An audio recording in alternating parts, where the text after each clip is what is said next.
I'm here at the Convocation Center on the campus of Ohio University, where we have breaking news. Senior journalism student Nathan Wiseman has officially declared for the journalism career draft and will be ready for hire after graduation in April 2017. Now, I've spoken with news directors across the area and at his internships. They tell me that Wiseman was a go-to source for not only high school sports, but for Ohio University football and basketball as well. Well, you just have to take a look at this guy out in the field for yourself. So let's cut to the best moments of his time here at OU.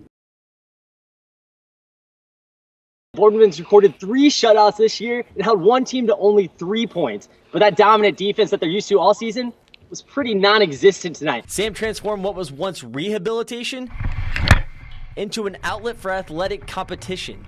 After playing sled hockey for nearly 8 years, it was clear that Sam had a true love for this game, but it was a call from the United States national team that changed his life forever. And Justin, I'm not making the same mistake as I did earlier in the year. It's going to be Tri-Valley. 2016 is going to be a big year for him. Andrew Newsom, he received a good amount of reps at quarterback this year, and he's only a sophomore. With 2 seconds left, Zach Maddox nailed a 23-yard field goal to give the Mountaineers the 31-29 bowl victory, their first in Appalachian State school history. Now, Coach, you were down 29-15 around halfway through the third quarter. Chase gets the ball to the 1-yard line and you just couldn't punch it in. Do you think that was the turning point of this game tonight? One big criticism of Andy Dalton is that he can't win the big games in prime time.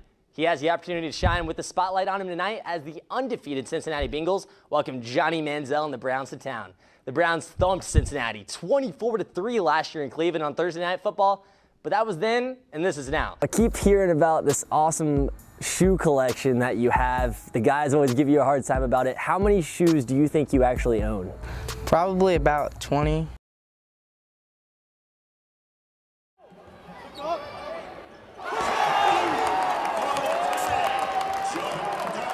Don't let his demeanor on the court fool you. An assassin's mentality belies freshman Jordan Dardis. He is a grinder that doesn't look like he's a grinder because he does it so effortlessly and with that little half smile on his face like he just got away with something. Prior to dropping 24 points against Florida State in only his 5th collegiate game, Dardis led Newark High School to 4 district final appearances and captured 3 Capital Conference titles while battling with some of the best players in Central Ohio. I liked him in his AAU stuff, but he was physically limited playing in his AAU stuff. When I saw him play at Newark and saw his demeanor on the court and the way he could lead a team, yeah, I got really excited then. I'm like, yeah, we're going to have something pretty good here. His first signature moment here at Ohio University came in the 2nd game of the season when the Cats fell behind early to Tennessee State. He came in, hit a couple threes early on and got everybody just settled right down, and then Gavin came in behind him. Once the fans get it, coaches are hype, our players are hype, we're playing with more energy. And being the guy to do that, I mean, it felt good, but I mean, anybody could have done that in any play, so I'm just glad we got that job done that night. Pressure doesn't seem to bother Dardis. In fact, he thrives from it. I'm still here trying to prove my point.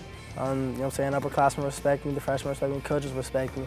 But it doesn't change. I still got to come in, practice, go hard every day, and have something to prove. I'm joined by defensive coordinator Scott Saunders after Alexander's 39-0 defeat over Federal Hockey. Coach, how good does it feel to get that shutout, see that 0 on the scoreboard? You started practicing, played in a couple of JV games, but really for the most part, you stepped right into the varsity role. You know, what was that transition like, getting to know the plays and getting back in the rhythm?